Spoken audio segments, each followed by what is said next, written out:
একটা ছোট বিসমিল্লাহ না পড়া যে এত বড় আশ্চর্যের কারণ হতে পারে তা তুমি কখনো ভাবতেও পারবে না। একজন ভিক্ষুক ছেলে কাজের খোঁজে একটি হোটেলে গেল। সে বলল, ভাই আমাকে একটু কাজ দিন, এর বদলে একবার খেতে দিলেই চলবে।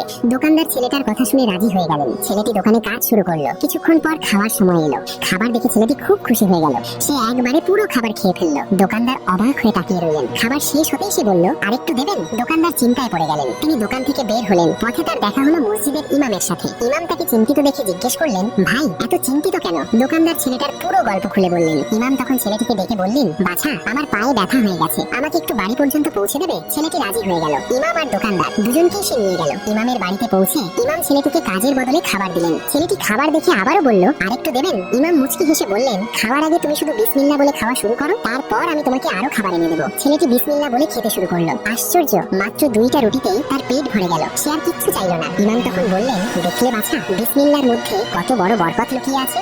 খাবার হোক, কাজ হোক বা জীবনের যে কোনো কাজ, সবকিছু যদি বিসমিল্লাহ দিয়ে শুরু করা যায় তাতে আল্লাহর রহমত নেমে আসে।